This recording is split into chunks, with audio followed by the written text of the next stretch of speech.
Hello, and thank you for joining us for today's webinar, Building Employee Engagement, a Roadmap and Lessons Learned. Our presenter today is Bob Lavigna, Director of the Institute for Public Sector Employee Engagement at CPS HR.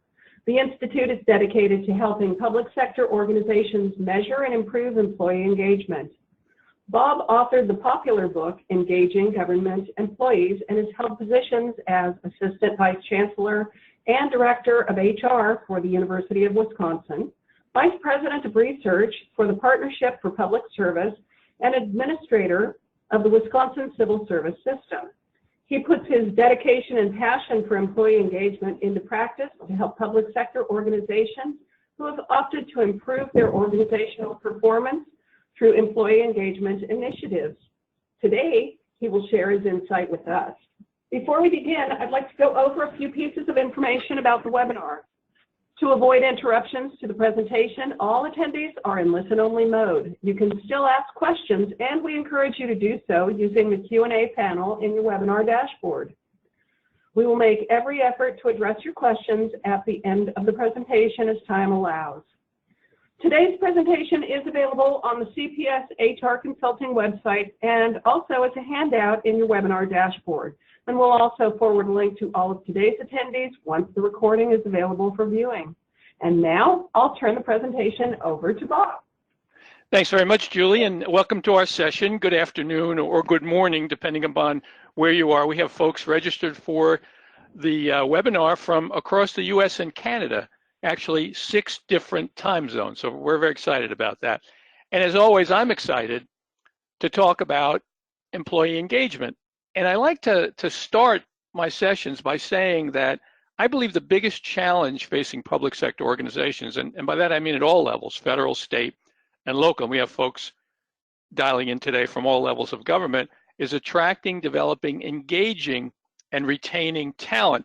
Because in government, our ability to succeed depends almost entirely on the level of talent, having the right people with the right skills in the right places at the right times. We can have the best policies, the best ideas, even the best technology. But if we don't have talented, engaged people to execute, we can't succeed. And that's why we, as an organization, the Institute and CPS HR, are excited about employee engagement, because there is literally decades of research, and I'll share with you sort of the tip of the iceberg on that research, showing that measuring and improving employee engagement can help organizations, including in government, improve performance and service delivery. And this is a conversation that's not just going on today or even just in this country, it's really going on around the world. Deloitte Consulting's Global Human Capital Trends Survey, 7,000 organizations responded. 85% of the respondents believe the issue of employee engagement is important, and 50% believe it is very important. So more and more, including in government, organizations are understanding that a key to success is measuring and improving employee engagement. And the topic today is very timely because the annual Public Service Recognition Week is right around the corner, May 5th through 11th. This is the annual celebration of contributions of public servants across the country, all 18 million of them in federal, state, and local government. So we hope your organization is planning something to recognize the contribution of public servants. So what I'd like to do is cover 4 things today. First of all, a little bit of background, and those of you who have heard me speak, some of this will sound familiar, but we'll cover it quickly. What employee engagement is, definition of it, and why does it matter? What's the business case for focusing on employee engagement? And then a roadmap. How do organizations figure out what to focus on to ensure that their employees are given the opportunity to become highly engaged? And again, we'll define what that means. Then some lessons learned, a baker's dozen, 13 lessons that we've learned at the Institute in our almost 3 years of existence and surveying tens of thousands of employees in dozens of organizations. We've surveyed organizations ranging in size from 100 employees to more than 10,000 employees. And we've learned a few things in our existence.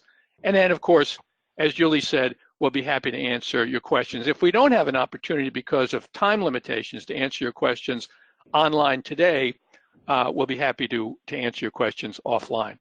So a little bit about our organization. We are an independent, self-supporting government agency, that is CPS HR. We focus on HR solutions as a way to improve organizational performance. And we, by charter, can only work with government and nonprofit organizations. We have a board of directors that includes 8 public sector organizations scattered across the country. And just like the people we serve in the agencies and municipalities and jurisdictions, we are public servants just like they are. You can see how many employees we have and the number of clients, the overwhelming majority of which are state and local government organizations. And about, as I mentioned, 3 years ago, we created a new organizational unit within CPS, the Institute for Public Sector Employee Engagement, to specifically and explicitly focus on helping public sector organizations measure and improve employee engagement. We've been doing surveys for a long time in CPS, but now we have a unit that is specifically focused on measuring and improving employee engagement. And we also do research. We do an annual survey, a national poll, to assess the level of engagement in all sectors of the US economy, including government, and also to understand what the drivers of engagement are. In other words, what are the most important influences on employee engagement in both the private and public sectors. Julie mentioned I wrote a book, and this is a picture of it, and I don't show you this as a commercial, at least not exclusively as a commercial. It is available on Amazon and Barnes & Noble. But to explain why I wrote the book, as Julie mentioned, one of my previous positions was Vice President of Research at the Partnership for Public Service, which is a nonprofit organization dedicated to helping public sector organizations attract and retain talent. Part of my research portfolio was to produce the annual Best Places to Work in the Federal Government ratings and rankings of around 400 federal agencies and subcomponents. And as I began my own education on employee engagement, it became clear to me that a lot had been done and written about and talked about in terms of employee engagement, but primarily in the private sector. And not as much had been done in the public sector.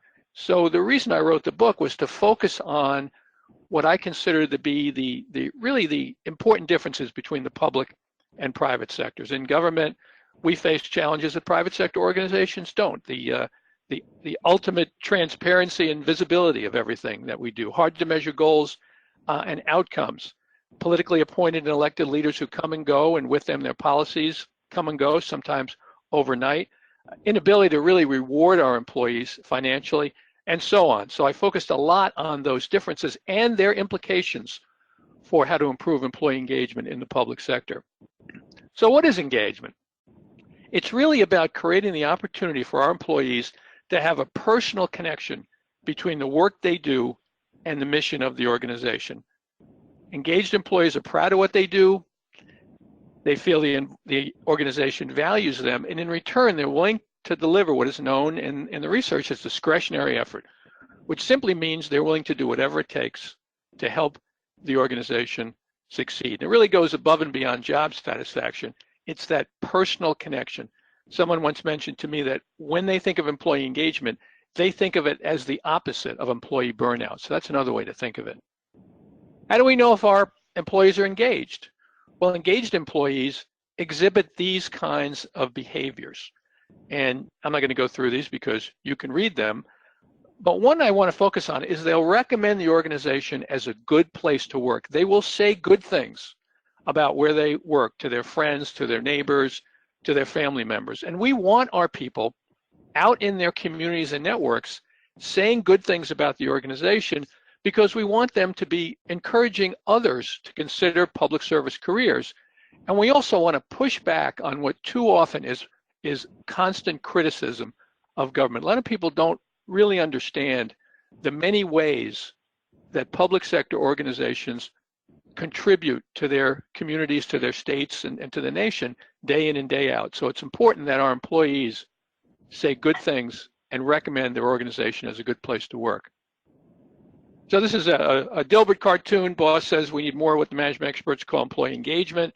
I don't know the details. Something to do with you idiots working harder for the same pay.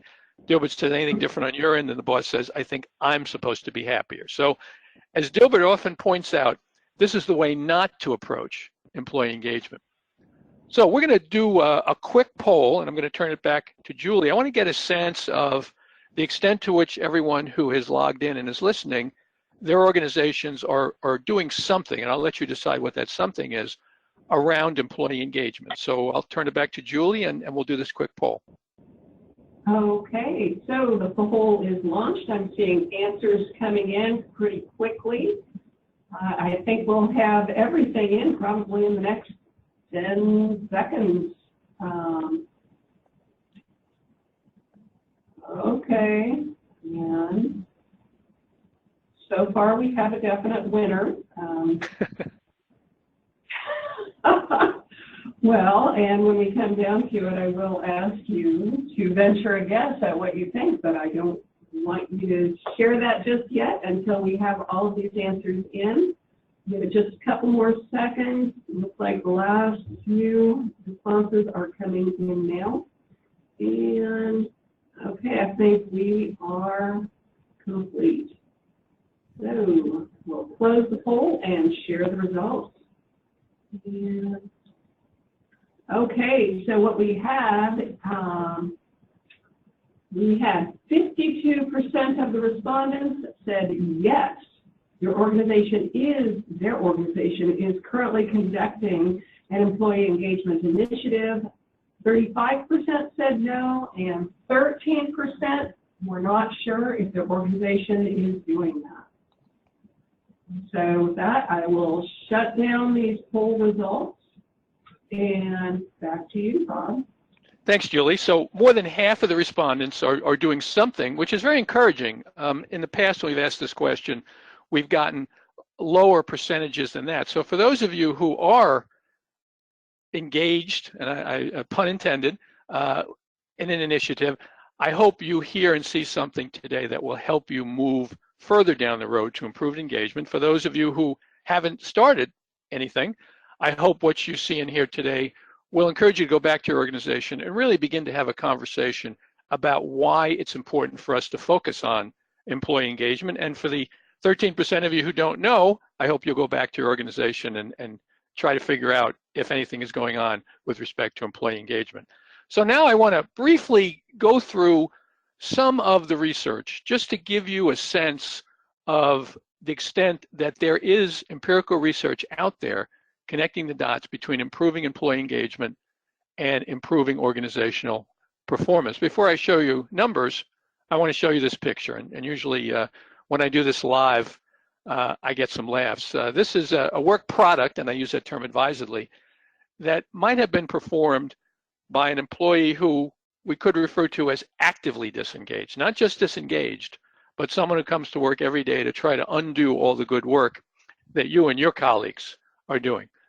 But all kidding aside, this is, I'm going to show you the headline from an article that appeared, as you can see, in the Wall Street Journal last August, the results of a research project that involves 693 large publicly traded organizations to try to figure out what drives their performance. And the headline says it all. Company's performance depends first of all on its people. Best managed companies, big gains in employee engagement and development. So that's the private sector. This is also some private sector data from the Gallup organization, which has an employee engagement survey, the Q12. And what you see here is Gallup's analysis of the difference in outcomes between the top and bottom 25% of organizations with respect to employee engagement. So the top and bottom employee engagement scoring organizations and how they compare on these outcomes. So the high engagement organizations, more profitable, more productive, higher customer scores, much less turnover. In fact, that's the biggest single difference. And in government, we're primarily low turnover organizations, 65% less turnover in high engagement organizations. How about in government? This is, it's a few years old, but I think it still has relevance. Comparison of some key outcomes between the most engaged agencies and the least engaged federal agencies. Goal achievement, high engagement agencies almost twice as successful in achieving their goals, fewer sick leave days used, fewer EEO complaints, and even less lost time due to on-the-job accidents. And this is from a large sample of federal government employees and agencies. How about state and local government? From Towers Watson, another survey asked a sample of state and local government employees to respond to a series of questions, including or statements like can impact quality, cost, and customer service. As you see here, the highly engaged employees 3 times more likely to believe that they can influence things like quality, cost, and customer service. Really a dramatic difference between the highly engaged and those who are not highly engaged. This is from our own research, our national poll. This is one of the questions, one of the statements we include in our poll. And these results are generalizable to the entire US economy. It's a large random sample. My organization is successful at achieving its mission, the percent who agree. Local government, fully engaged employees 3 times more likely to agree with this statement than the not engaged or somewhat engaged. State government, almost twice as likely, same relationship with federal government. So much more likely for fully engaged employees to believe that their organization is successful in achieving its mission. And there's a lot more research, tip of the iceberg. This is how we summarize all of that research. Improved engagement drives better performance. That leads to higher citizen satisfaction. That leads to more trust in government. And if public sector employees believe that the people they serve trust them, they are also more likely to feel engaged. So it is what we refer to as a virtuous cycle. So how engaged is the US workforce? If we were doing this live, I would ask you to guess, but we're not doing it live and I don't want to do another poll. So this is based on our national survey, most recent results, and we compare it to the private sector. We break the data down by government overall, federal, state, and local. And as you can see, a lower level of engagement in government, all sectors of government, than in the private sector, and a higher percentage of not engaged employees. So when we look at these results, we see this as kind of a good news, bad news story. The bad news is, of course, we would certainly like the level of engagement in the public sector to be higher. But the good news is this shows that there is tremendous potential to improve employee engagement and therefore organizational performance in the public sector. So good news, bad news story. And since our glass is always half full, we like to look at these numbers and think of the potential to improve engagement and organizational performance. So this is the roadmap. This is the model that we use when we work with organizations. And it's important to understand that surveying the employees, and we believe that's the best way to assess the level of engagement, I'll talk a little bit more about that, is only one step in the process. Some organizations will survey their employees, they'll achieve a pretty good response rate, and they'll declare victory. And those organizations will be worse off than if they had not surveyed. So there's figuring out what you're going to do, planning and setting goals. There's conducting the survey. There's analyzing and sharing the results. And that's one of the lessons that we've learned. It's important to share results with employees. There's taking action, another important lesson. And it may sound odd that an organization would not take action after they survey their employees, but you'd be surprised how many organizations falter at that step. And then sustaining engagement over the long term. The idea is to create a culture of employee engagement. It's how we interact with each other within the organization, and it is how we treat our customers and the people we serve in our states, our communities. So now let's get into the lessons learned. There are a baker's dozen, 12 lessons that we've learned, as I mentioned, working with dozens of public sector organizations and surveying literally tens of thousands of public sector employees, ranging from organizations that have 100 employees all the way up to organizations that have 10,000 employees. And I'm going to show them to you, and then we'll walk through them. So it's important to make engagement a strategic priority and get top commitment. It's important, as we have just talked about, to understand and emphasize the business case. We have to measure engagement, just like anything else that we want to manage. Number 4, no surprise, communicate, communicate, communicate.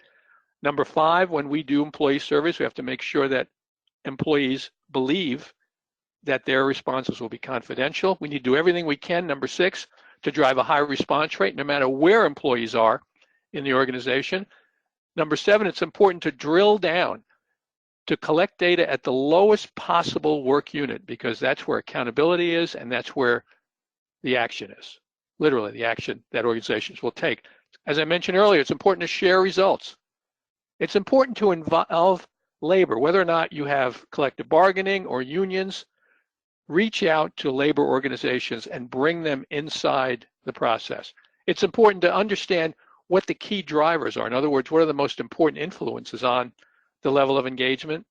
As I mentioned earlier, critical to take action, and then resurvey to see if the needle of engagement is moving in the right direction, and then start out and repeat the process. It should not be a one-off.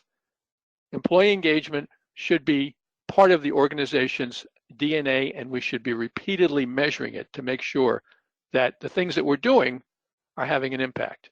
So, number 1, make engagement a strategic priority and commit from the top. It's critical that the organization commit to employee engagement as a strategic priority and goal, even as an organizational value. And there's some organizations that have incorporated engagement into their value structure, and not have engagement be seen as just an HR or one-off program, but really a key to organizational success. And I'm not being pejorative when I say it shouldn't just be perceived as an HR program, because I've been in the same business as I've been in HR for 30 years myself, but it has to be about a long-term strategy to improve performance.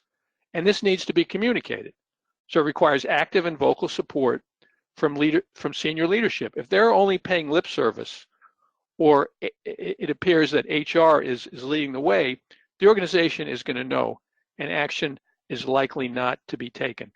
When we work with an organization, we try to find out right from the start whether or not senior leaders are committed. Will they commit publicly, not only to doing the survey, but to taking action? And will they communicate that commitment to employees? When we do a kickoff meeting, we want the CEO, city manager, county administrator, agency director, or secretary to be there in person and emphasize how important this initiative is and her or his commitment to act. And let me give you a couple of examples of organizations that have incorporated engagement into their strategic initiative. So this is Yolo County, California. Their current strategic plan includes a goal of engaging and empowering both our residents and the county workforce. And keep in mind, this is not the HR strategic plan. This is the county-wide strategic plan, specifically and explicitly including employee engagement. At the state level, from the state of Michigan, created the Office of Good Government, works directly with all state departments, you can see, to engage employees, identifies, promotes, and implements leading practices in employee engagement. So right from the governor's office, sending the message out to all state employees that employee engagement is important, we're going to measure it, and we're going to improve it. Number 2, emphasize the business case. Just as I very briefly did with you a few moments ago, employee engagement isn't just the right thing to do, even though it is. It's about organizational performance. So decades of research, private and public sectors, showing that improving employee engagement improves organizational performance. The private sector has long gotten the message, and the public sector is beginning to as well, that it is about performance. It's not about making our employees happy all the time, even though, we want our employees to be happy, at least most of the time. It's not just about employees being satisfied. Employees can be satisfied because we pay them fairly, we give them good benefits, and their workloads are reasonable. We want people to feel good about that, but we want them to take the next step up and become engaged. And often when I speak to HR folks, some of them tell me, they say, Bob, we get it, we understand, but we just can't convince the leaders in our organization that they need to devote time and resources to measuring and improving employee engagement. And my answer to that is, you need to make them understand the business case, why this stuff matters. It's not a touchy-feely thing, not making sure employees are happy all the time. It is about organizational performance. If we focus on, if we measure, if we improve employee engagement, we will improve our ability to serve the people in our states, in our communities, the people our agencies serve. And that's why when I speak I love to talk to HR people, but I also want senior leaders to be in the room too. And I think that HR needs to be able to articulate the business case to leadership, to managers, to supervisors, and rank and file employees. So number 2, emphasize the business case. Number 3, again, here's the engagement value chain. This is how we summarize the business case, supported by lots of research. Number 3, here we are. Number 3 is measure engagement. You know, there's a management axiom that you can't manage what you can't measure. And that is true for employee engagement. You need to understand the level of engagement in your organization. You need to quantify it and also understand what drives employee engagement. And we can't guess. I'm reminded of another project which surveyed HR leaders and asked them to estimate what the level of engagement was in their organizations. What percentage of their employees do they believe are engaged? And the answers came in 80%, 85%, 90%. And then the question was, well, how do you know that your employees are engaged? And one respondent said, well, when I walk down the halls, people seem happy. Well, that's no way to measure engagement. We need to actually quantitatively measure. When I ask audiences to estimate the level of employee engagement in government, I get guesses ranging from 10 to 80%, and you just saw the results. So we can't guess. We need to establish a baseline, and we need to understand where we are so that we can improve it. And that's going to vary from organization to organization. And even within organizations, different departments within a city or a county, there's going to be a lot of variability in the level of engagement. Different people in different occupations have different issues, so we need to understand that so we can deal with the individual differences. So how do we measure? Well, sure, there are ways to measure engagement. We can look at turnover if we believe that engagement is linked to retention and we have a low level of turnover. Sure, maybe we have a highly engaged workforce. We can look at performance.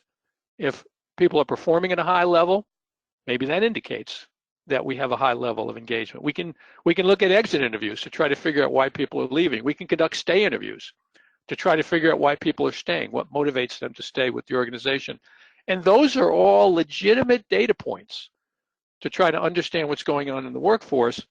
But we believe that the best way, and I think the research supports this, is to ask employees directly through a survey how they feel about the organization, how they feel about its mission, how they feel about its leadership, their supervisor, resources, culture, and so on. Ask all of our employees to tell us how they feel about these things so we have empirical measures of the level of engagement and we have a baseline, we have data to act on. And of course, the key is to act on the results. So that's number 3, we got to measure it. And why do we do surveys? I was asked a question once when I was doing a kickoff meeting. It was actually a union leader who stood up and he said, you know, we don't need a survey in this organization. He said, it is my job as a union leader to tell management how my members feel. So we don't need to survey their employees. I can do that job. And you know, that was kind of a tough question. And I thought about it. And this is my answer. Or my answer to him was, we still want to get your feedback, but when we do a survey, it's efficient and inclusive. We are asking everyone in the organization to tell us how they feel about the organization, the mission, leadership, supervisors, culture, etc. So we're sending a message to everyone that your voice counts. We get consistent data because we ask everyone the same questions. It's confidential. We guarantee that no one in the organization where we're doing the survey will see any individual survey response. Sure, we'll provide a lot of results, but the individual responses come back directly to us and we provide reports, but we do not identify individual employees. So we guarantee confidentiality. And there are benchmarks. We have benchmarks from our national poll. The organization can create its own benchmark as it repeats surveys over and over. So these are some of the reasons why we believe, and I think the research supports this, that the best way to measure engagement is to directly ask our employees how they feel about the organization. Number 4, no surprise here, right? Communicate, communicate, communicate. I went to the training program and the instructor said, that research has shown that if you want someone to understand and remember what you're saying, you need to tell that person 7 times. Now, I hope that's not exactly true, but I agree with the point that we can't over communicate. And right from the start, an employee engagement initiative, tell everyone in the organization from top to bottom, not just what we are doing, but why. Why engagement matters, what we're trying to achieve, and also the commitment to action. When we do a kickoff meeting, we don't just talk about process, but we also try to do some education. What employee engagement is, why it matters, what others have done to improve it. We want to generate interest and enthusiasm. We want people walking out of that meeting excited about the process and willing and excited about encouraging the people who report to them and their colleagues to complete the survey. And then communicate aggressively throughout the process. Different ways to do that. Website, videos, meetings, posters, special sessions.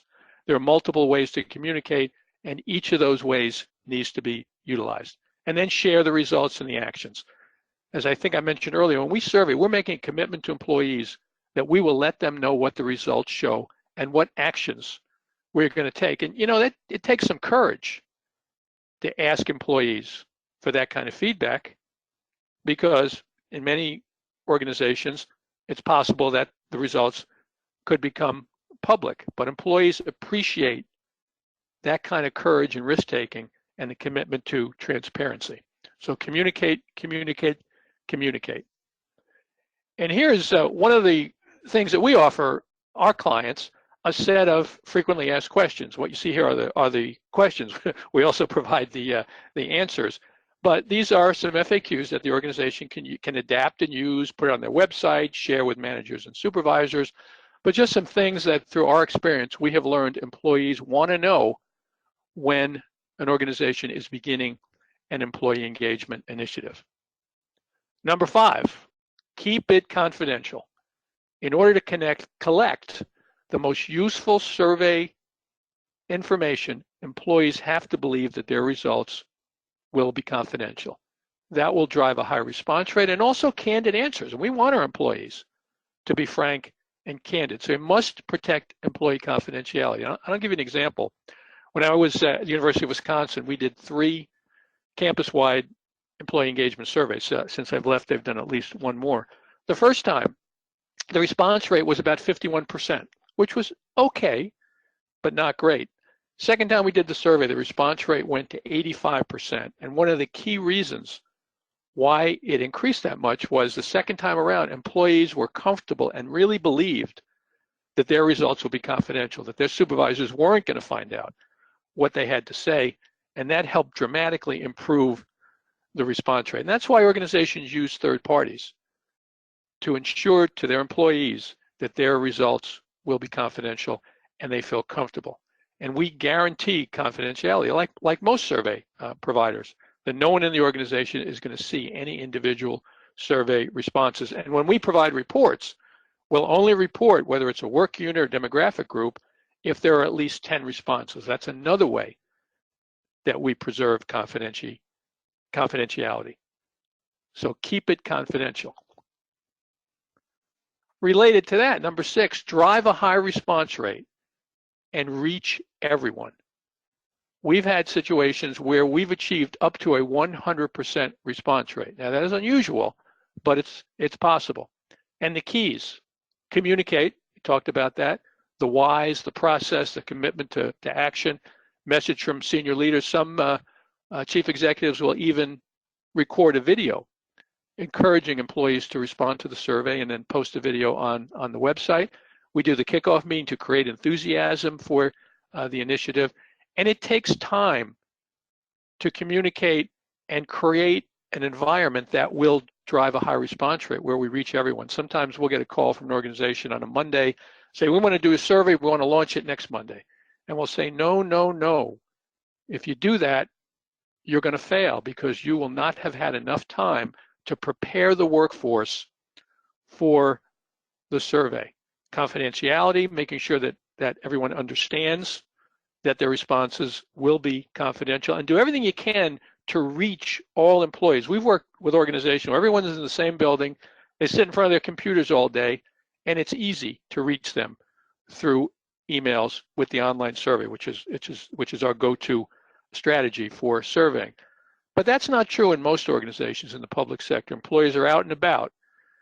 Law enforcement, public works, human services, parks and recreation, fire. Some of them don't even have organizational email accounts. So we need to take special steps to reach them, to make sure that they have the opportunity to complete the survey and they know that their opinion counts. So I mentioned our go-to process is an online survey. Most surveying organizations will do that. But to reach employees who are difficult to reach, who may not have good email access, sure, we can administer paper surveys, and we've done that, but that's a very labor and cost intensive process.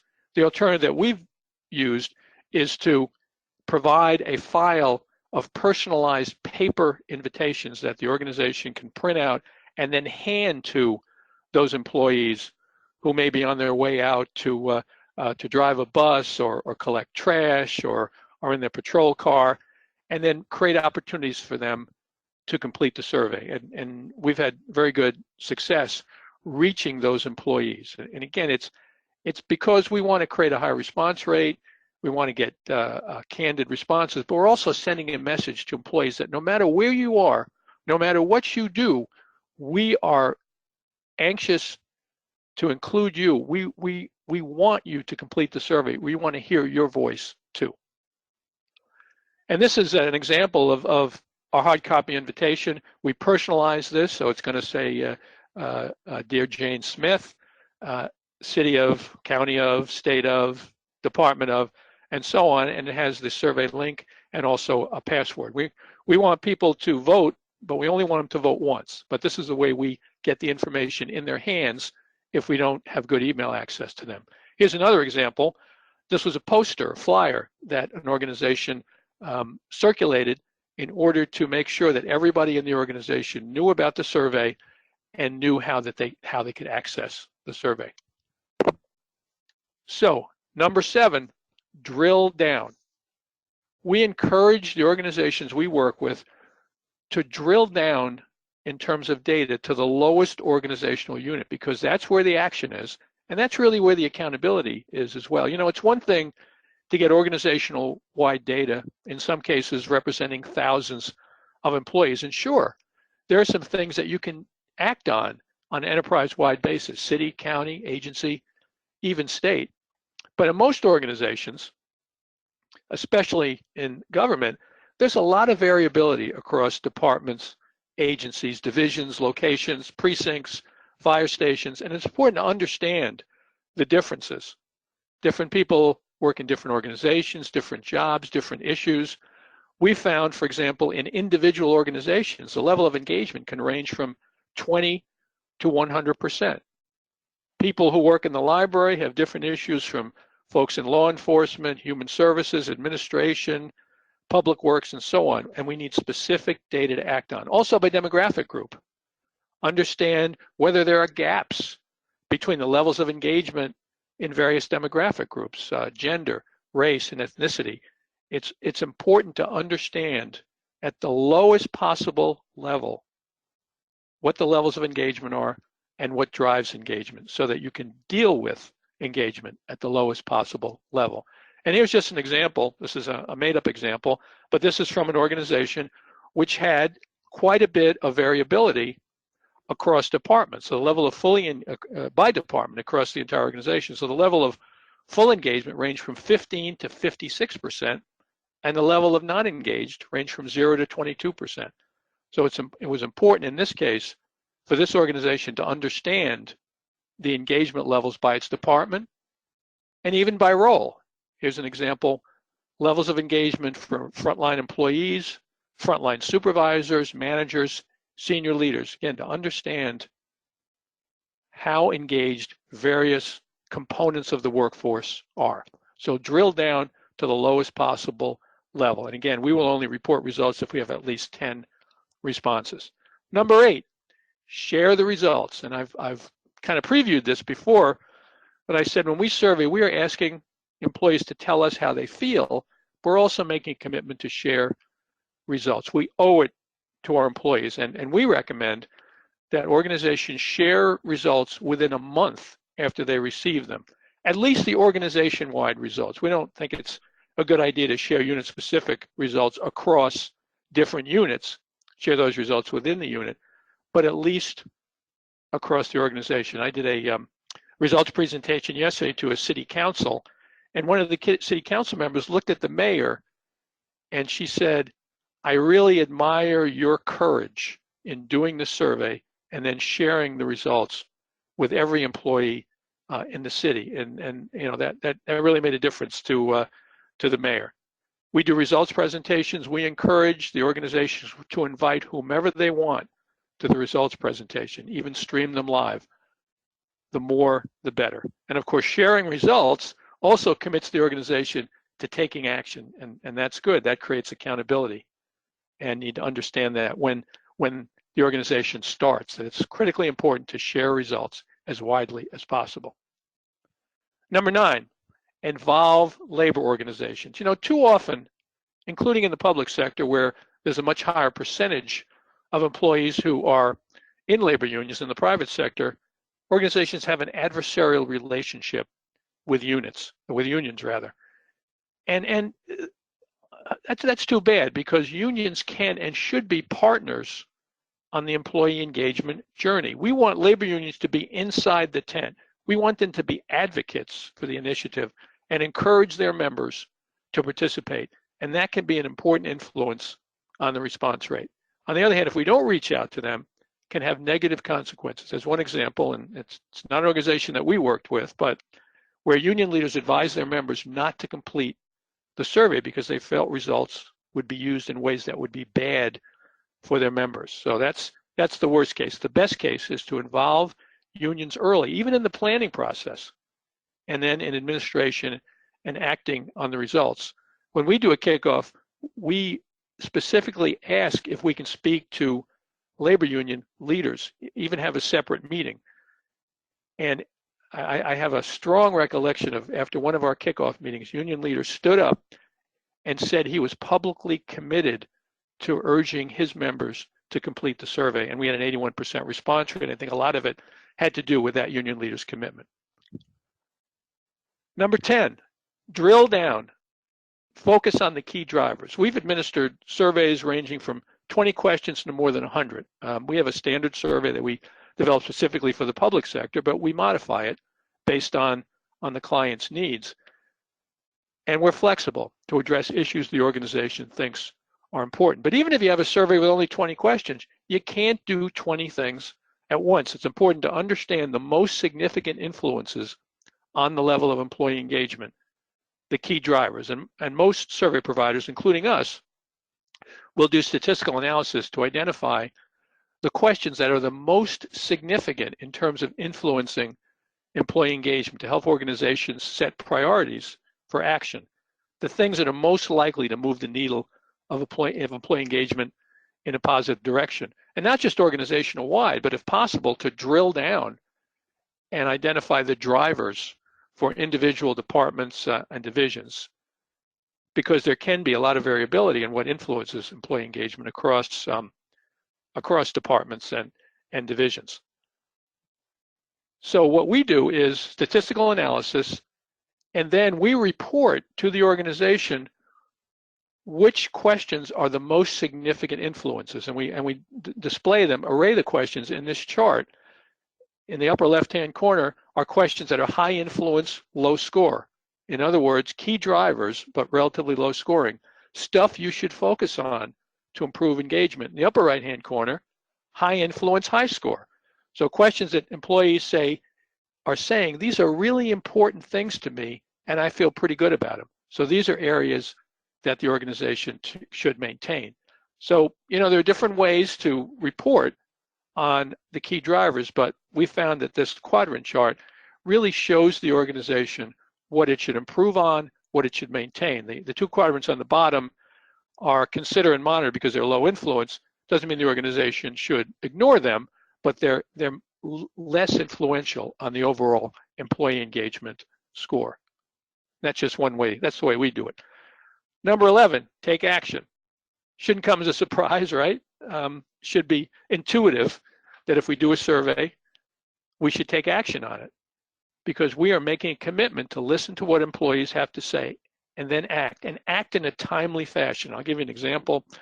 I was asked to conduct an action planning workshop for an organization that we know. We did not do their survey.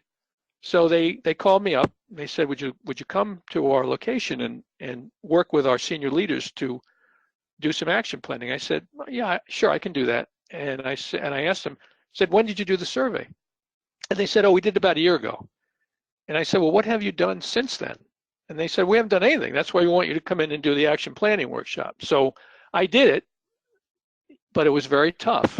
And I am pretty sure that the employees are going to respond negatively the next time that organization does a survey, because it took the organization more than a year to take action.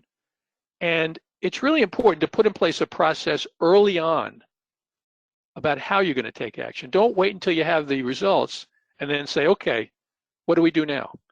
Some organizations create committees, task forces, et cetera, to review data and act on the results and put together action plans. And again, drive the action planning down to the lowest possible work unit level.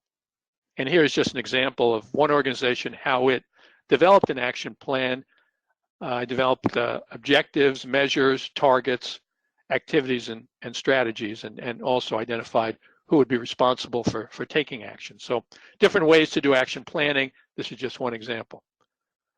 And here are some examples of what organizations that have surveyed their employees have done with the results. And this webinar today is really not about specific steps to act on survey results. We have another session that focuses on that. And before I display these, I want to emphasize that there isn't a one-size-fits-all solution to improving employee engagement. Each organization is different. Each organization is going to have different drivers, different high-scoring and low-scoring questions, different issues.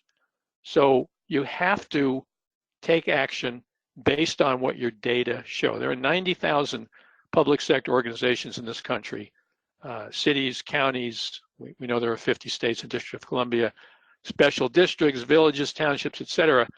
And you can't convince me that there's any one thing or any few specific things that every one of those 90,000 organizations can do to improve engagement. But these are some of the ways: making sure that leaders operate effectively and manage change successfully, making sure that supervisors are doing what good supervisors should do. In the federal government, there was research done that showed that the single biggest differentiator between high engagement and low engagement organizations was managing performance effectively, making sure we bring people into the organization who can help us build and maintain a culture of employee engagement, onboarding people properly. A lot of research showing that if we do a good job of onboarding employees, they will have a higher level of engagement. Number one driver, cultural driver that we found of engagement is employee recognition. Make sure that we show employees, including in Public Service Recognition Week, that we appreciate their work. And it doesn't always have to be about money either. Sometimes it's just making sure that we tell people we appreciate them. Communicating, making sure people believe that their opinion counts, making sure that we respect the balance that people need to have in their lives so they can come to work and do a good job, but they also have an opportunity to go home and have a personal life as well. And last but never least, give people opportunities to develop their careers. These are some of the things that organizations that have surveyed their employees have included in their action plan and have taken action on. Number 12, resurvey. It's not a one-time only thing. It's not a one-off. It's not a flavor of the month. To be successful, employee engagement initiative needs to be sustained. Regular surveys can be short pulse surveys, could be full surveys. We need to track progress, especially on the key driver areas, to see if the needle is moving in the right direction. We encourage organizations to tell their employees right from the start, we're going to survey every year, we're going to survey every 18 months, we're going to survey every 2 years. And that creates accountability. And I'm often asked, well, how often should we survey? Well, it really depends on a lot of things, including how quickly you can take action. A lot of organizations will survey annually. Others maybe take a little longer in between because their organizations are a little more complex and it takes them longer to take action. But regardless of the period of time between surveys, survey regularly. And also you can do pulse surveys in between to maybe focus on some of the key questions and see how the needle of engagement is moving on those questions. And then last, but again, never least, number 13 is repeat. Start over again. It is a circular, consistent process. Analyze and share results, review trends, take action, survey again, see if, as I've said a couple of times, the needle of engagement is moving in the right direction, and also whether or not it's possible to link improved engagement to improved organizational performance, because that is really what it's about, right? So repeating shows the organization that we've made a long-term commitment to measuring and improving employee engagement. And again, this is our roadmap. Surveying employees is an important step, but only one. And I've gone through 13 lessons that we've learned. And I want to conclude, because I know we have a lot of HR folks who have logged in and are listening. What's HR's role in building engagement? I said one of our key lessons is that there has to be commitment right from the top. It has to be part of the organization's strategy. But those of us in HR also have a critical role to play. We need to be the champions. We need to understand the business case and be able to communicate to leaders, managers and supervisors, and even frontline employees why this is important, why we should focus on it. We need to facilitate the process. When we work with an organization, we typically work with HR. They are our liaison, their interface with the organization. You need to be able to lead the organization to action, looking across the enterprise and understanding what needs to be done, and then working with senior leadership to take action. We need to be a role model. Some organizations we've worked for, including the state of California, the HR department has piloted the survey to work the kinks out, but also to demonstrate to the rest of the organization that we're going to do this to ourselves first before we ask you to do it, and we're going to share our results with you. And that goes to taking action as well, and also understand how to drive culture change, because ultimately what we want to create is a culture of engagement. It's part of the organization's DNA, and we in HR need to understand how to make that happen. So we're going to take some questions. I'm going to turn it back to Julie, but here's my contact information. Happy to do everything I can and we can to help you move down the road to improved employee engagement, even if it's just to have a telephone conversation. So Julie, I'm pretty sure we have some questions, right? You know, Bob, we sure do. There are a number of questions that have come in, so let's just jump right in. The first question came in asking, how do we get buy-in and action on the importance of engagement up the chain of command? Good question, and that's one of our lessons learned, which is we need to be able to make the business case so that the organization will make a commitment right from the top. So that actually combines two of our lessons. It's about organizational performance. We need to convince leaders that it's not just another touchy-feely HR thing, that it's really about making sure that we have the talent, the committed talent, that will help us improve organizational performance. And, you know, I hesitate to rely too much on private sector stuff, but go back to that Wall Street Journal article. 693 large corporations, the single biggest driver of performance was how the organization treated its employees. And you know, it's also important to make sure that political leaders, especially newly appointed or elected political leaders, understand that they may have great ideas and great policies, but their success is going to depend largely or maybe even exclusively on the career people in their organizations, their commitment and their ability to deliver. So we need to understand what's going on in the workforce. We need to understand what we need to do to improve employee engagement, and we need to make that business case to senior leaders. And as I said earlier, that's why I like to talk not just to HR people who are critically important, but also to city managers, county administrators, department secretaries, to make them understand that this really transcends what they might initially think of as, just another touchy-feely or HR program. Okay, terrific. Thank you. The next question that we have is, what is the #1 factor that affects employee engagement and an effective or reasonable solution? Well, as I said a few moments ago, I hesitate to identify any single thing that will work in every organization. 90,000 public sector organizations across the nation, different missions, different political situations, different budgets, and on and on and on. So you really have to collect your own data. If there was one thing that I could point to that would work in every single organization, well, that would really be something. Having said that, though, I will say that our research, our national research, and this is not necessarily specific to individual organizations, shows that the single biggest workforce factor is leadership and managing change. Leaders who are visible, leaders who communicate well, leaders who live the values of the organization, leaders who manage change effectively, and leaders who are perceived as implementing successful changes. On the culture side, the #1 driver is employee recognition.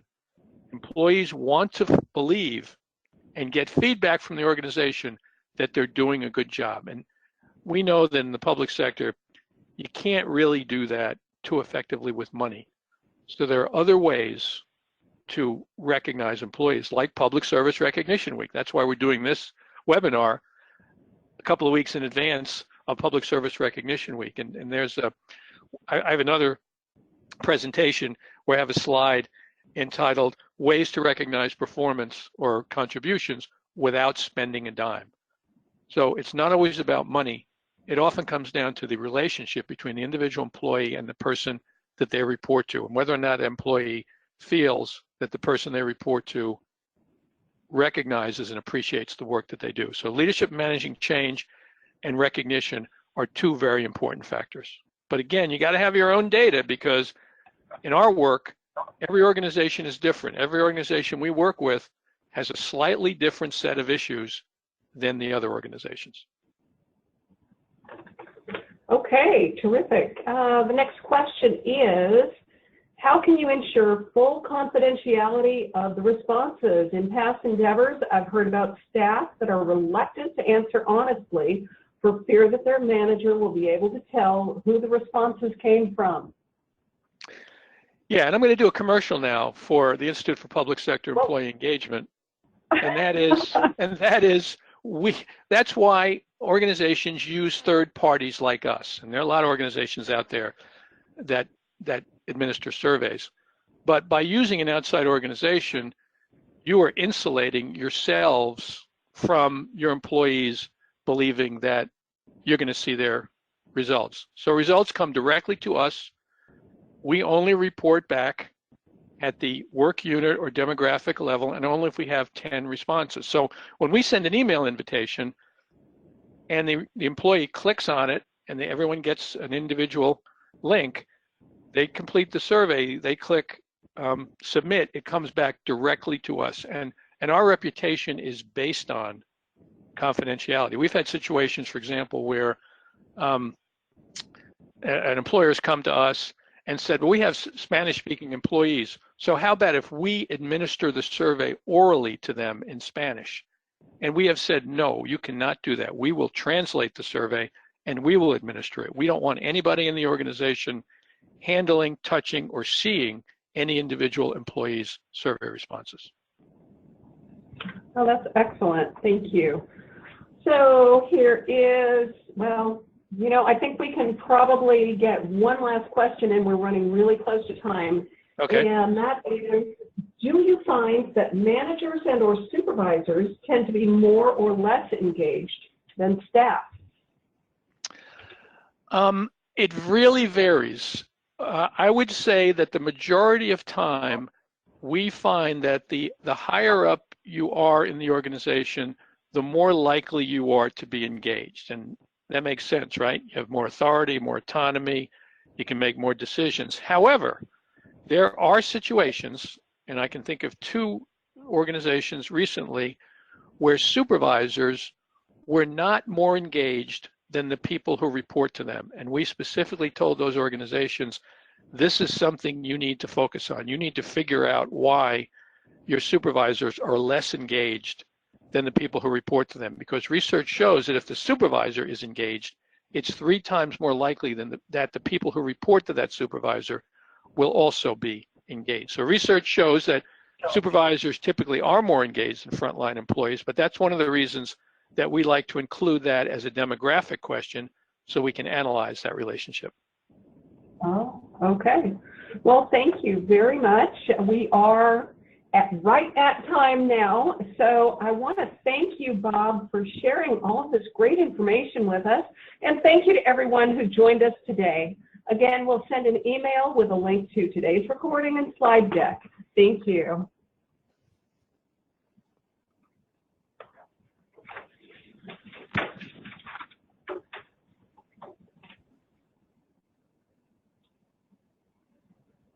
Okay, we're done.